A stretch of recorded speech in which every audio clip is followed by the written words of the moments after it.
Hello there, and welcome to the latest edition of the DF Direct Q&A show. Lots to discuss this week. Joining me on the panel, first of all, John Linneman. Hello. Hey, Rich. I'm here on your DVD player, just hanging out, so you can watch me or watch a DVD. It's up to you. Yeah, that's a great visual gag that will be of particular relevance to our audio podcast listeners. Yes. Nonetheless, great stuff. Also joining us, he's back full-time at Digital Foundry. We're thrilled beyond measure. It's Will Judd. Hello. Hello. Yay. So good to be back, guys. I've missed you. I've missed this show. Likewise. Can't wait to get into it. I'm particularly impressed by the fact that your office is basically completely unchanged in the 6-month period between. Actually, there's at least 24 more boxes somewhere in the background. Wow. So, video listeners will be able to have a look and see if they can identify all the new things that have popped up since then. Good stuff. Okay, well, let's crack on with our first topic. This video is brought to you by Digital Foundry and Eneba. Eneba is a rapidly growing digital marketplace featuring over 40,000 digital products tailored for a variety of platforms, including PC, PlayStation, Xbox, and Nintendo. Their catalogue covers a massive range of digital game keys from the latest AAA titles to smaller indie games. Eneba also features an extensive catalogue of mobile games, in-game currencies, gift cards, and even practical software keys. It's a straightforward platform where you can easily search and find exactly what you're looking for, all available at competitive prices. Eneba also takes security and reliability seriously, providing a fast and secure purchasing experience alongside 24/7 live customer support should you ever need assistance, a level of service that has earned them an excellent Trustpilot rating. To browse the catalogue and see what they have to offer, you can find all of Eneba's latest deals by clicking the link in the video description below. Okay, well, this was quite interesting. Actually, one of the big things that we discussed in DF Direct Weekly 258 was the potential price of a next-generation PlayStation, a PlayStation 6, if you will. And John, you were basically very, very upfront about your worries about the cost for the new console. And so I actually went back to the supporter Q&A post on Patreon and said, well, what would be an agreeable price for PlayStation 6 for you guys, right? And I think that's a really interesting point for discussion. We've got this interesting post from Will Cooling, awesome name, basically trying to put things into context. I ran the base PS5 unit American launch price through an inflation calculator, and its new price is only $20 higher than what you would expect given inflation. Is the issue actually that console users got used to deflation, which in economics is actually considered a bad thing because it encourages people to put off purchases and discourages investment?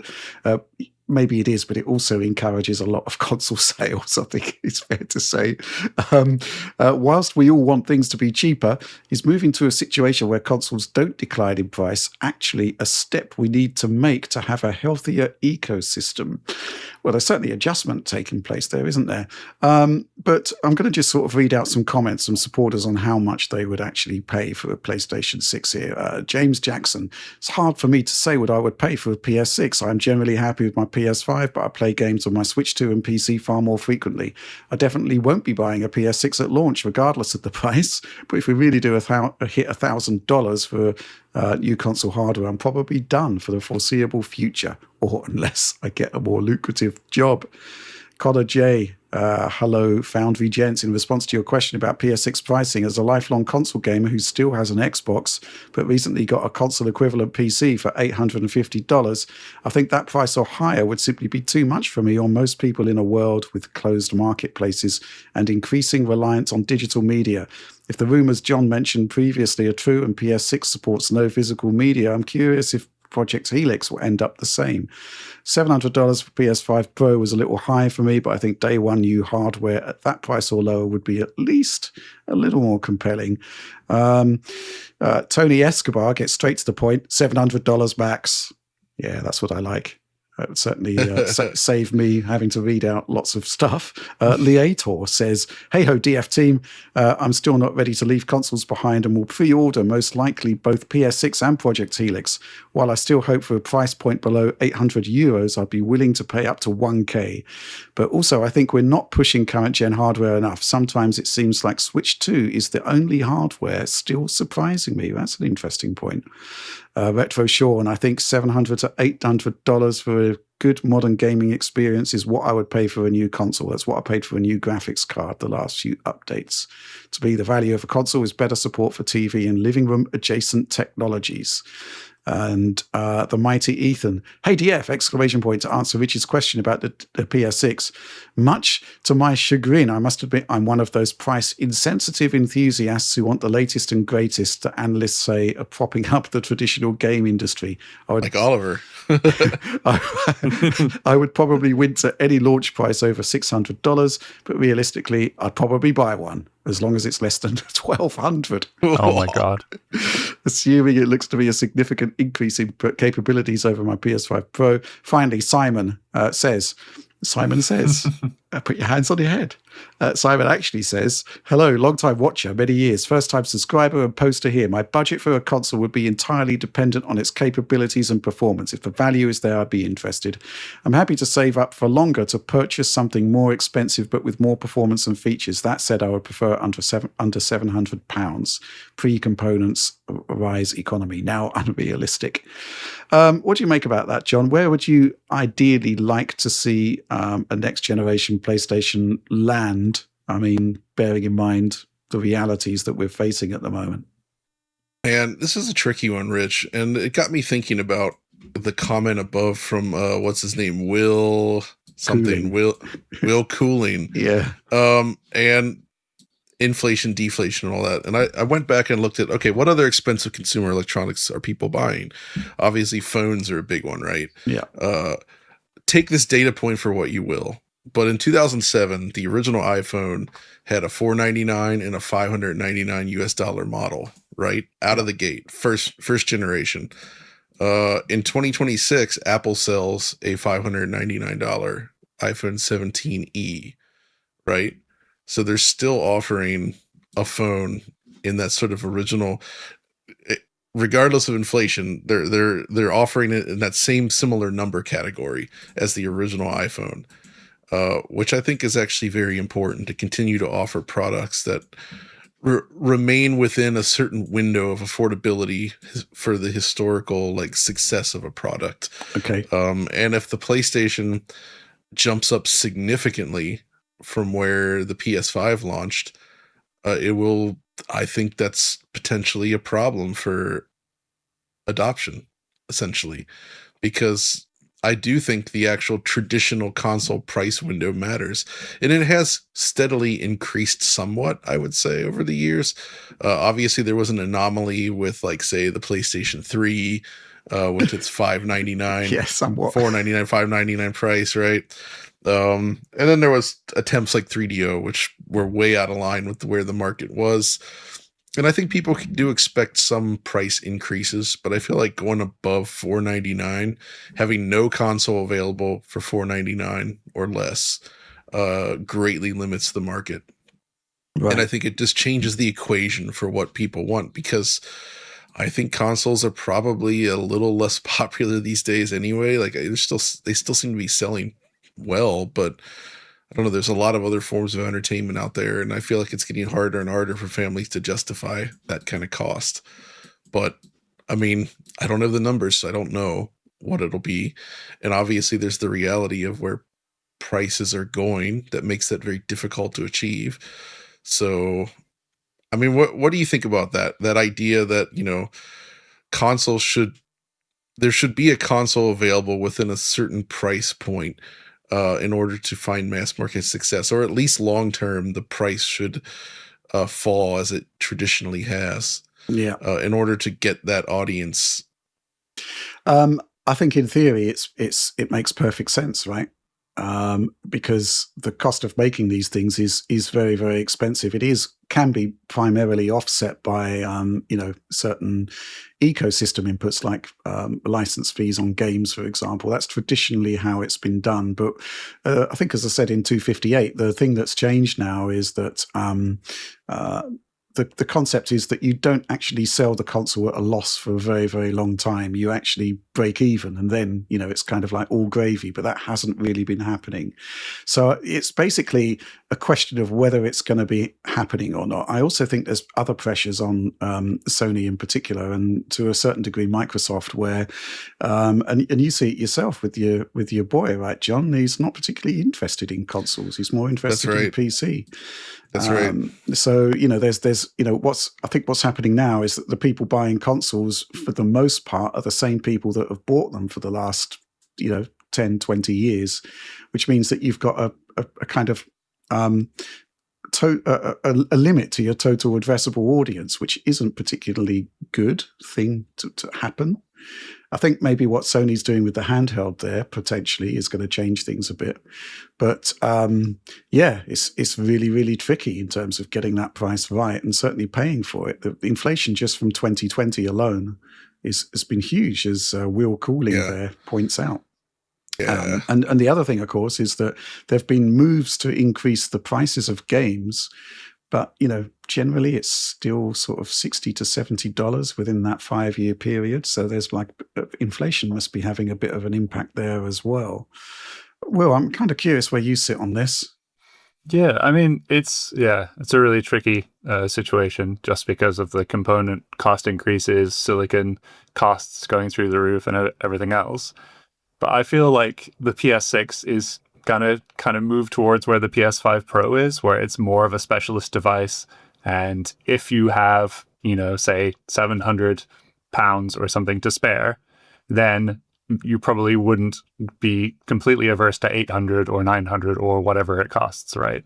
If you're someone who is much more price conscious and you haven't bought into previous generations of consoles, then maybe instead you're looking at the handheld, you're looking at the Switch 2, you're looking at a Steam machine. There are a lot of, in theory, more affordable options.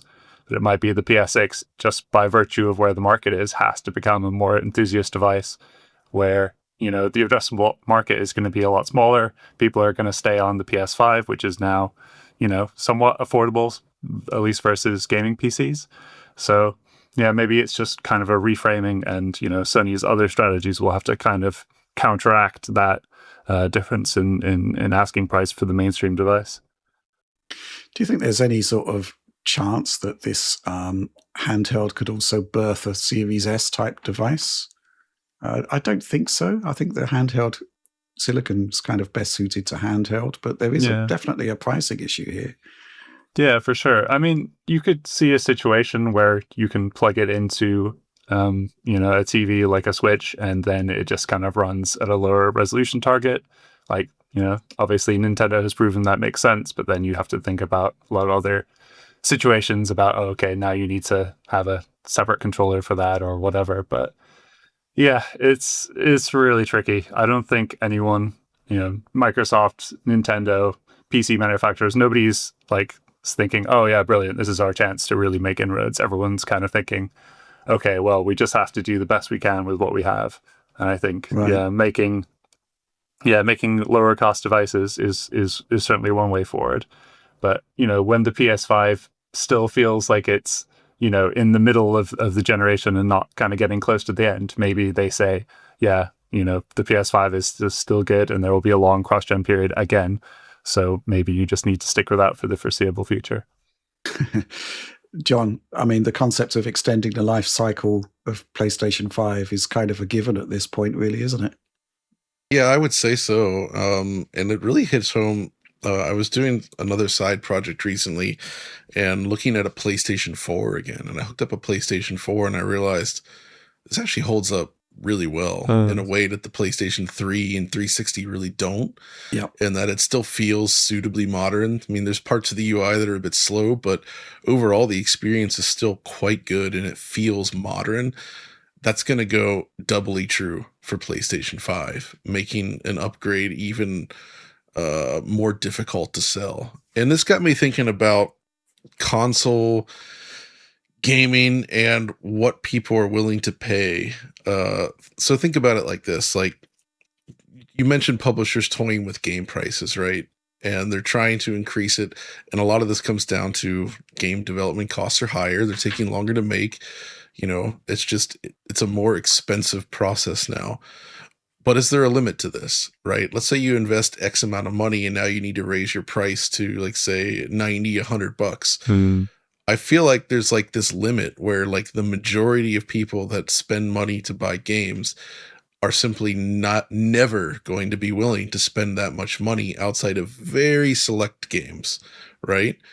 And so this starts to call into question, like, maybe budgets and development time and all that, expectations, they're reaching a point that's no longer manageable, right? Right. It's like, okay, it costs this much to make this game, so we need to sell it for this much, but maybe that amount being spent to make the game is actually too much, and the game has been scaled too high, and now you risk pricing yourself out of an audience, essentially. And I don't know what that number's like. I don't know how those numbers play out, but it just feels like there's this pushback where once you cross a certain threshold, you lose too many people. Right. Yeah. And that's kind of my concern right now, is like games. And this is something that Nintendo has been really good at, from what I can tell, is they've figured out the art of creating games that are, they don't feel cheap by any means, but they're able to produce good games at budgets that are seemingly more reasonable, right? And a lot of that's obviously the choices they make in terms of what types of games they're making, but by keeping that stuff in check, and even Nintendo had to raise their prices. Well, had to, I don't know. I assume that somebody within the maths had to math. There's certain series, certain games I think you can sell at a higher price. Mario Kart World is a higher price. I think there's no question that Rockstar can sell GTA 6 for whatever the heck they want and get away with it. But I don't think that's true for most companies, most games. So I don't know. We've really reached a tricky point now where just things are no longer, like, getting an appreciable boost in visual quality, like what you used to get from consoles, is costing significantly more money than it's ever cost. But the actual degree of increase in fidelity is, like, it's becoming smaller and smaller. The diminishing returns effect feels quite real. So, man, I don't know. I do think, though, this generation has been, there's definitely some things to complain about. I think image quality isn't quite what I'd like, but I do think that for the most part, 60 FPS has become standard this generation, which is a really good thing, in a way that it was not for a long time, right? Yeah. And most games are 60 or mostly 60. Sometimes, you give up a lot of image quality to get there, and a lot of this is down on certain decisions with Unreal Engine especially, but I do feel like the performance profile of games is already quite good, and trying to go too far beyond this seems difficult.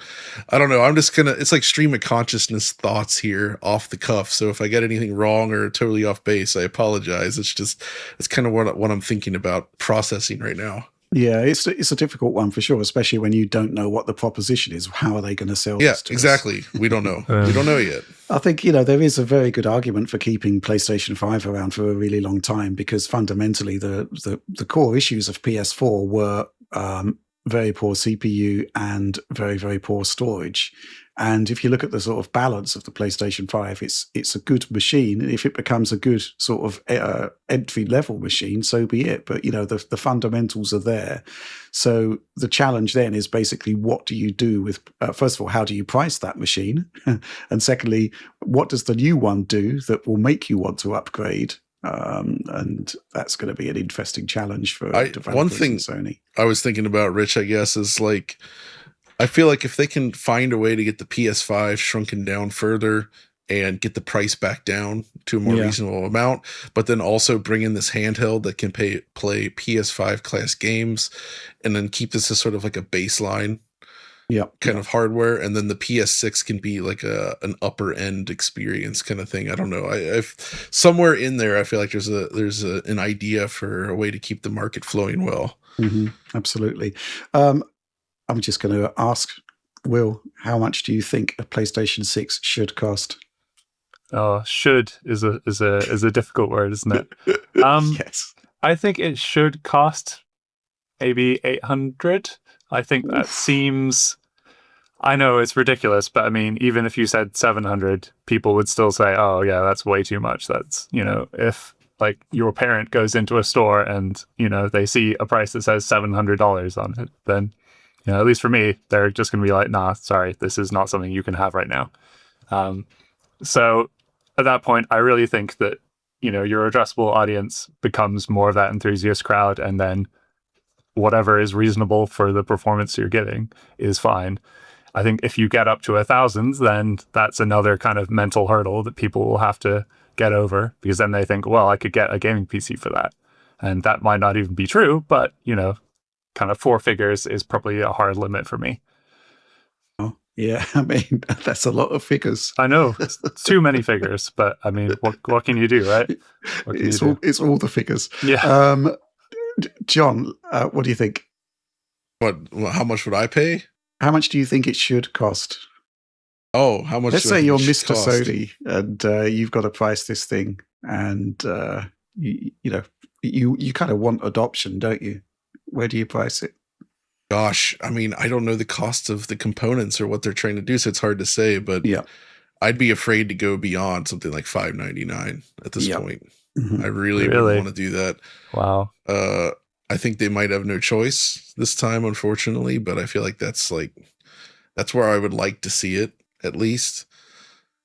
Preferably lower, but I think that ship is sailing quickly these days, unfortunately. I'd be so surprised if it came out at that price. That would be a huge I agree. win. I'd be surprised too. I just think like that's what I would want if I was in charge of that. I would be trying to do that, but like again, without knowing the realities of the cost of what they're attempting, there's so many factors here, and I'm sure they would love to get it out the door for lower price, right? Of course, yeah, definitely. That's what they want to do. It's just what's possible. We don't know. Well, there's 2 ways I'm looking at this. Number one is basically, let's just talk about the next generation console. And if it is that in isolation, I think you're right, John. I think, anything higher than $599 is going to scare people. Mm-hmm. It's probably not going to get the kind of adoption that you want. Mm-hmm. And it probably won't come with a physical drive out the box, at least. Definitely. So it's going to be tricky. However, if we're looking at this as a dual product launch, where you've got this amazing handheld, a lower power handheld, I think if that is sufficiently awesome, you could probably sell that at $599. And that would be your kind of your new product. It's amazing. It's like a Switch 2. You can run it portably, you can run it docked. You've got all of these great games running on it. That would kind of, for me, potentially soften the blow of having a much more expensive, all singing, all dancing console. So I'm looking at this more holistically in terms of the ecosystem as opposed to a next generation console. Right. And it wouldn't freeze out the PlayStation 5 users that much, I don't think, because I think the overall sort of performance profile of whatever this handheld is going to be will be probably less than PlayStation 5. At some sort of point between Series S and PlayStation 5, but with all of the modern architectural features that we've seen on Switch 2 have been transformative. So, if we're looking at things more holistically across the whole ecosystem, you could probably have a more expensive console that would be sort of, $800 or whatever. But you'd kind of need to have this entry-level device or lower-level device that is something really interesting and special, but would have to be priced quite aggressively, I feel. That would be really, really interesting. But if we are just talking about, right, we're going to launch a next-generation console, it's going to be super, super tricky to get traction, I think, on it for anything over $600. But I guess we'll just need to wait and see, right? Exactly. Man, crazy stuff. I'm kind of interested what other people think. I mean, obviously the DF supporter program people out there are core enthusiasts, right? And they seem to be quite happy, well, quote unquote happy, resigned, I think is probably the better word, to actually having a more expensive unit. But that's not the core PlayStation audience, is it? So I'm going to be really interested to see how this pans out. But I am kind of seeing potentially this handheld as a bit of a wild card in there. Anyway, let's move on to other questions. Man, we're getting straight into it here. Zen says, John is spreading misinformation regarding the PlayStation 6 not having a detachable disk drive. The rumors actually state the opposite. Thank God. You weren't actually coming up with any kind of sourced information there, were you, John, or were you? No, I mean, I did read somebody say that, and since we were just talking off the cuff, yeah, I clearly, if that's indeed the case, and I got it completely wrong, and I've never been happier to be wrong if that's the case. Like, good Lord, like, yes, please, like, I'm hoping that this is absolutely the case. I think your general sentiment is probably fine. The shift to digital is going to continue, and the core units probably won't launch without a drive. Right. We saw it with PS5 Pro, right? I do think there is still plenty of leeway for them to continue the detachable drive option, because I agree. I was just thinking about this. People are going to want to stick with PlayStation so they can play their games. And if you think about maybe, there could be there will be hundreds of millions of physical discs there over 2 generations. Yep. And it kind of makes sense for them to keep a drive. Man, they would never do this, man, but I wish they would double down on this in a way. Like, imagine, and again, this is just pure fantasy, but like, if a killer function of the PS6 is that it played all generation of PlayStation discs. Yeah. Mm-hmm. Right? Like, finally, it's like, oh, you want to play PS3 on there? Go for it. PS2, PS1, it's all there. Like, I think that would be just a cool feature. Like, and it wouldn't necessarily resonate with everyone, but I feel like that would buy a lot of goodwill, and also it would be something that would really stand out as like a unique feature in this era.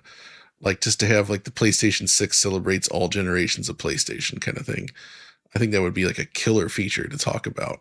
And then they could digitally offer a lot of this classics, as well, and you could tap into your old digital libraries as well. I mean, I don't know, lots of cool stuff there, but again, pie in the sky. I think it's doable. The only fly in the ointment being PlayStation 3, of course. I know, and I feel like maybe the hardware is at a point where they could actually finally get there if they really wanted to, but that's the question, do they really want to? Probably not, but still, man, that would be cool. it kind of makes sense to support discs going forward, right, Will? Yeah, definitely. I mean, I was thinking the other day about how many discs I own for various platforms. And even though I have an Xbox Series X, I think I have like 1 disc for it. Like PC, obviously, right. I don't think I've bought a physical game disc in, 10 or 15 years, even though I still have a great collection of old PC games that I have on disc. But PS5, along with Switch 2, is one of the only things that I will still say, oh yeah, it makes sense to get a physical disc, because then I can lend it to my brother, or I can sell it on when I'm done with it, or whatever. And the success of the PS5 just means that there are so many discs in circulation, and it would be crazy to offer a new console that has digital backwards compatibility, but not disc-based backwards compatibility. Like, maybe there's a route forward where you somehow like register a game disc and then get the user to smash it into pieces, but then it's added digitally to their account, something like that. But you would have to have some pathway, because otherwise people would just be like, oh, I'm good with my PS5, actually, that's fine. Yeah, that's always been the key thing, right? How are you going to transition people away from discs? And how would you do that? Some sort of mail-in program? Maybe, because the onus on making the user destroy the disc is that they won't destroy the disc; they'll just give it to somebody. Yeah, exactly. Else, who will then do the same thing, reclaim the digital version, and then give the disc away. So yeah, I think that's probably the challenge to that. But let's move on. We got this question here from James Kenny Chambers. Hi, guys. Recently, John mentioned his concerns about a potential digital-only PS6, a worry I definitely share. However, looking at the rumors of a PS6 handheld, it seems like Sony is caught in a library trap. For a handheld to succeed, it absolutely needs a seamless shared library with the home console. If Sony forces a digital-only ecosystem on the PS6, do you think they see that as softening the blow by delivering a unified library that works across both devices, essentially the Steam Deck of the PlayStation world? Also, if Sony wants to keep physical media alive at all, is there any technical or business reality where we see a Sony game card to bridge the gap? Not optimal, But at least we could buy outside of the PSN store. I'm not sure they want that. Or is it more likely that the handheld is the Trojan horse Sony uses to finally kill the disk drive for good? Regardless of the solution, it feels like users with large physical PS4 and PS5 collections are getting the short end of the stick here.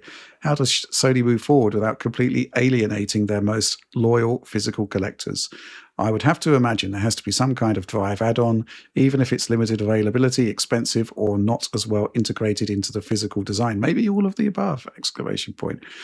Yeah. So, John, this concept of the handheld, it's a tricky one, right? Because you do want to be able to take all of your games with you, and I do suspect that it will run PS4 software out of the gate, just by nature of the architectural similarities. My take on this is that there is this thing called PlayStation Plus that you subscribe to, and you get hundreds of games, PS4 games and PS5 games, and they will probably run on the handheld. And there's probably enough of a crossover there that, games you already own might well be in that library. And if the games you own aren't in that library, well, you kind of signed up knowing that you wouldn't be able to run them anyway. So that's the way I'm seeing it. I'm seeing this PlayStation Plus thing as a kind of fallback. I mean, I've noticed a lot of the time when I'm searching for like maybe my God of War disc for PlayStation 4, I suddenly remember, actually, I'm a PS Plus subscriber. I can just grab it from there anyway. And you look into it. It was the same with Assassin's Creed Unity. I couldn't find my physical discs, but it didn't matter because it was on PlayStation Plus. It's just kind of like seems to be this ultimate fallback thing, but unfortunately you do have to pay for that ultimate fallback thing. What do you think? I mean, yeah, it's I think they really don't have a choice on the handheld, and they're just going to have to go with it, right? And I think maybe PS Plus and whatever you digitally already own is going to be part of that, and 'cause I don't see how they could offer a physical media option for it or even want to. They're not going to slap a Blu-ray drive onto the handheld, that's for sure.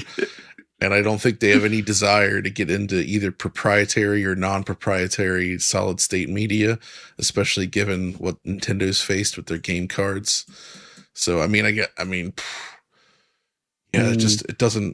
just don't see how else it would work. It's just going to be a digital machine. You just accept it. That's what it is.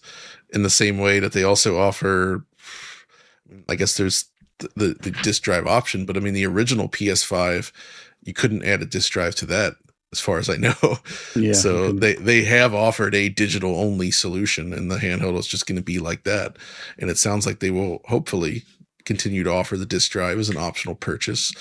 And I guess they'll probably sell PS6 software on disk, and it'll also allow you to use your older software on the console. But if you're on a handheld, you just have to understand that's going to be how it is. I don't think they would come up with some kind of weird way to allow disc users with a console to activate on the handheld or anything. They once talked about a system like this for PSP Go, if you recall. Right, yes. But I don't think that ever actually came to fruition, and it kind of would have been a mess. So that didn't happen. I don't think they would do it now. So I think it is what it is. If they do the handheld thing, it's going to be digital only machine, and yeah, that's it. It's going to be a bit of a weird sort of transitionary generation, though, isn't it, Will?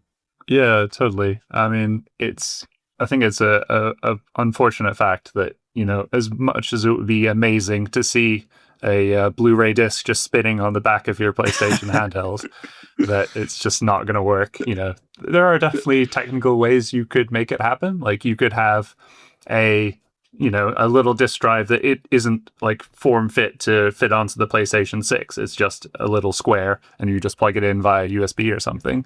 And then that's something that you could definitely do onto the handheld and then say, yep, that's the one game I've loaded, and then unplug it and put it back on your PS6. There are ways around it, but yeah, I think ultimately there was this intriguing patent I think Microsoft did where your Xbox One S basically worked as a network Blu-ray drive. Yeah, exactly. Yeah, I could totally remember that. I mean, that's awesome. That'd be really, really cool. I mean, it's a horrendous over engineering of that particular silicon, but it is a solution to a problem. But unfortunately, credit where credit's due. They never went down that route. Yeah, fair. Yeah, remember that old it was it was the 1S digital only unit they sold. Oh man, yeah. It's like all of the things that I don't really want in one unit. Yeah. Wow. It was the least desirable Xbox ever made. Wow. Yeah, there's a strong argument for that, man. Heady times. Yeah. Let's move on. We got this question here from Andre Thompson. Hello, fine gentlemen of the Digital Foundry Collective. I've been thinking about upgrading my computer, NVMe, SSD, RAM, GPU, etc. And while people are saying this is a terrible time because of AI and tariffs, is this really the best time because costs will most likely go up? Or are you seeing a change in pricing trends? Thanks, and keep up the amazing work! ! Will, what do you make about this? I mean, it reminds me of that quote, like the best time to plant a tree is 10 years ago, but the second best time is now. Like maybe you should have upgraded, but yeah, maybe the best thing is just get it out of the way. It's going to be expensive, but at least you know what the price is and you can kind of adjust your bill to compensate, right? There are still plenty of deals available. Like buying used is still a really good idea. Yep. There's, DDR4 based systems are still very viable. So yeah, I think there are options, but all indications seem to suggest that the price increases are going to maybe slow down, but it's like inflation. It's not ever going to go back to the way it was, unfortunately. Maybe in a year's time or 2 years' time with significant political changes, maybe that's possible. But yeah, I wouldn't here discount the used route. I wouldn't discount the used route at all. I mean, I've just built a new PC, and perhaps surprisingly, a lot of it came from Facebook Marketplace. The motherboard is from Amazon Resale. The case from Facebook Marketplace. The power supply, which is like a 1600 watt Seasonic power supply, it's decent stuff. I got it for 50 quid on Facebook Marketplace. But you kind of have to have a specific mentality with it, which is that, you're kind of buying for the future. It's like, I bought that power supply maybe 2 years ago, and it's like, okay, I'm going to need this in future. And it's so cheap, I might as well buy it. And it was the same for the case, actually. But there are other things like, for example, the motherboard. There was a very specific motherboard I wanted, basically so I could run a GPU and a very high-end capture card in 2 slots, which required a lot of bandwidth.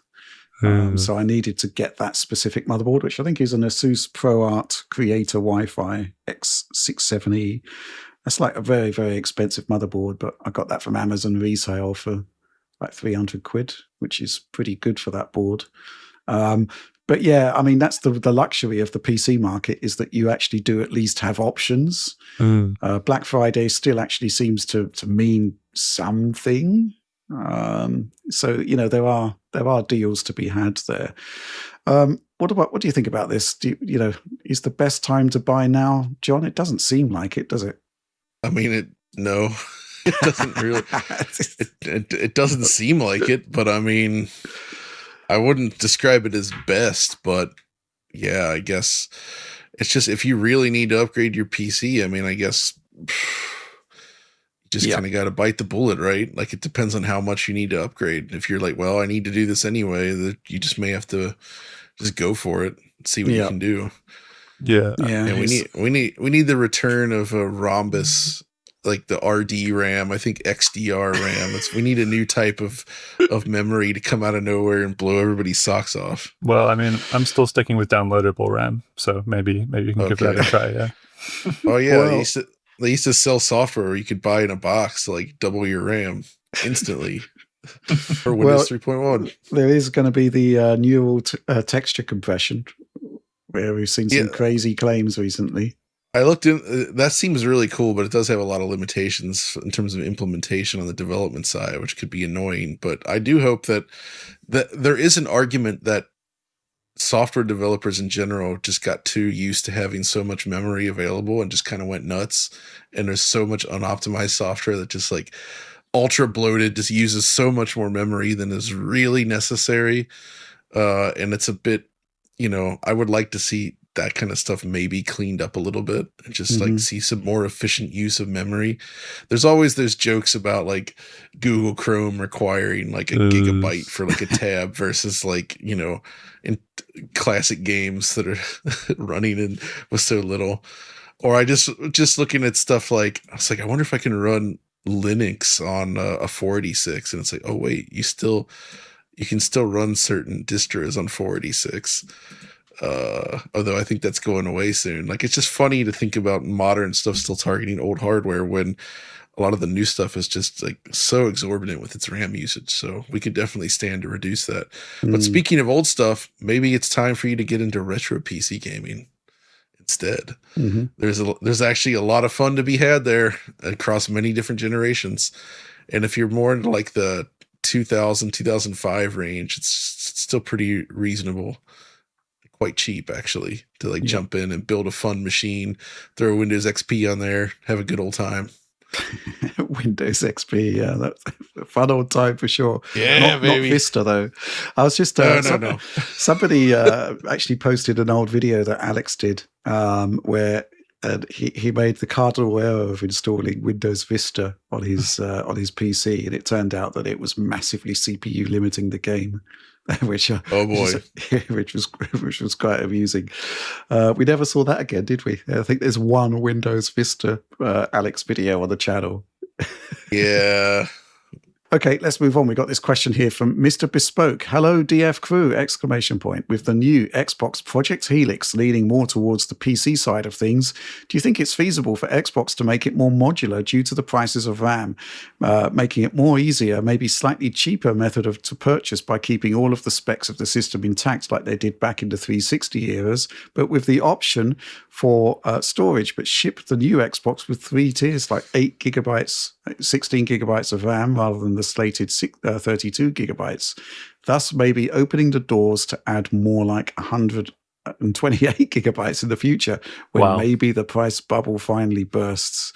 Thanks. Keep up the awesome work. ! Well, I'm not sure that particular option is a particularly good one. But the concept of a console was, particularly if your console is supposed to be moving more into the PC side of things, the console of the idea of having a console that you could upgrade certainly has some appeal. But I think there is a sort of fundamental limitation to that. And I think, the reason they can actually make a good console that competes with a PC is if you look at this is a PS5 Pro motherboard here, and this is it. This is the entire system. You got your SoC here. That's got your CPU, your GPU, everything. The memory is on the back here. And the reason you can outprice a PC, certainly up until recently, is that this is it, right? You don't need to be, you don't need to buy an NVIDIA GPU and an AMD CPU. Everything is sort of tightly integrated into one board. So I think that's probably why Helix is probably going to be able to compete against PC, because it's a similar approach to this, maybe with a more advanced SoC with chiplets and whatnot. But the fact is that if you can integrate everything onto one board like this, then suddenly, happy days, right? Will, what do you make of this? Yeah, I think ultimately it's a lovely idea to think that you could come out with a really affordable console and then later you could upgrade the memory. But like you said, the packaging would be hugely impacted by having to have some sort of upgradable RAM on there. And also, developers would still need to target that lowest spec option. So I think there's limitations to how far you can actually go and still have it be a viable next-gen console. I think, if you're trying to make a console that's closer to a PC, then the best way to do that is through opening up the software and allowing access to different marketplaces and things like that. I don't think it's necessarily through embracing upgradability in quite the same way. I guess, John, the rumors surrounding Helix is that the chipset will be opened up to the likes of MSI and Asus, and potentially they could. Well, you look at this design, for example, on the PS5 Pro, and there's no reason why you couldn't swap out these memory modules here for higher density versions. And if the idea is to play PC games, that's potentially something that could differentiate an MSI or an Asus Xbox from a Microsoft one. But there's not much latitude, is there? I mean, would people actually want it? Man, I'm not so sure about that. I think we've thought a lot about this idea of an upgradable console, and I just don't feel like that's ever really panned out that well outside of things like expandable storage, which, by the way, is still my favorite thing that Microsoft did on the Xbox Series consoles, is that little expandable SSD, which, of course, price-wise ended up not being the best deal, but those little cartridges are super cool. I love those. Are you reaching over to grab one, Rich? Yeah, I've got one right here. Oh, look at that. Yes. See, those are freaking cool, man. I mean, if you could make an upgradable component in your system, something like that, then that's happy days indeed. But I feel like more core elements to the system, I just don't feel like that's something that they would want the user getting into necessarily. And like you say, it would be left up more to third-party companies if they're allowed to create hardware to that spec, right? Because that's how you would differentiate it from the, the primary unit. So that's really the only way I see that working. Yeah, I guess it's a cute idea, but probably not going to happen. I do like the idea of OEM consoles, though. I mean, something I don't think we've seen since like 3DO. But that wasn't particularly successful, was it?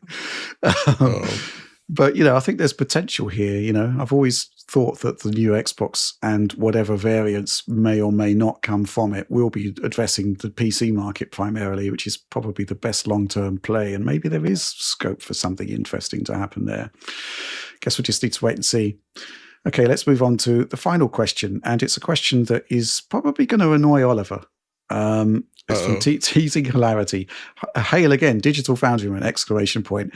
A second query on, because we've had another query. The second query on Crimson Dawn. It's Crimson Dawn again. It's Crimson Desert. Or, whatever. This one going to Pearl Abyss's overall optimization efforts. Based on your PC findings, do you think there would be any value in Pearl Abyss changing some of their engine settings toggles, or heaven forbid, offering the settings toggles directly to end users for them to decide on optimum trade-offs? And a bonus question, what do you think the chances are of Pearl Abyss tweaking the engine/game code itself to improve performance on non-pro hardware? Thank you, and happy Easter again to you all! Exclamation point. Well, I had a fairly happy Easter. Will, the concept of having a settings menu within a console game, Oliver is firmly against choice for the user. But he has good points there. It's basically nobody really looks at those options, and if you overwhelm people with options without telling them what they do, then is it actually that useful? What do you think about it? Yeah, I mean, as a lifelong PC gamer, like, I would love it if every console game just exposed exactly the same settings. But I think, if we even see this in the PC space, is that there's so much advice and not all of it is necessarily correct about which settings to choose and what you should be doing. There's a lot of placebo stuff happening. And I feel like if you opened up absolutely everything, or even, a few selected things, that you would just run into problems. I mean, you have to remember as well that QA would need to somehow clear all of these things as well. Even if you put it behind a little screen that said warning, unsupported, whatever, presumably platform holders would still require that any settings you change didn't have a terrible effect on the game, right? So if you wanted to do that, if you, like, as a game developer, if you sat down and said, all right, this is something we really care about and we really want to offer people multiple choices, and we're going to offer, the sort of PC settings menus that Alex loves because they give you like a little window to see what's going on. They explain everything. They give you a benchmark. They give you whatever. Like, yeah, you could do all those things, but probably spending time on performance optimizations or offering more content or doing an expansion, or, there's so many things that you could spend development time and resources on. And this is probably just way down on the list, unfortunately. John? This is tricky but in a game like Crimson Desert, I feel like it's such a weird freeform kind of experience anyway, that I feel like adding in extra settings wouldn't be a big deal in this case. Similar to how, like, something like Final Fantasy 14 on consoles allows you to change resolution and all that. And I feel like maybe that's what's most important, is like letting people customize their image quality experience a little bit better. Since a lot, a low res input with a bunch of smeary TAA, it looks pretty bad. Some people are okay with it. Some people really can't stand it. Maybe trading that, you lose a little performance in exchange for better image quality, but make it optional. Or I don't know, just if you can't offer good presets out of the gate, then a little extra customization isn't a bad idea necessarily. In many games, yeah, but in this case, I think it would be all right. It's just the nature of the game, right? It's one of those games I think people are going to be playing for years because of just what it's like, and it does have some MMO like elements in it anyway. And I feel like I feel like people wouldn't mind having that customization in this case. Right. I do think there is a bit of a problem, though, is that there's certain elements of Crimson Desert that are there's nothing you can do about it. You go to Bug Hill, you can lower all of your settings. It's not going to make a material impact to the frame rate of the game. And you probably just end up with a worse experience because you're lowering settings thinking that you'll get performance back. Then you'll get people online saying, actually, it works. It's been game changing, when actually it doesn't. We see that all the time with like PC patches. In fact, I saw there was a very, very basic patch for Resident Evil Requiem on Switch 2, and I saw some people online talking about like how it's now 4K with better hair and better reflections. It's like, well, it's not. If there's that sort of level of delusion out there, God knows what would happen if you give people a whole settings menu to choose from. So that's sort of perhaps too much choice for the user can be a bad thing. I think the other thing, of course, is when we looked at the PC version, there was, apart from the lighting quality, there wasn't actually that much scope in terms of improving performance.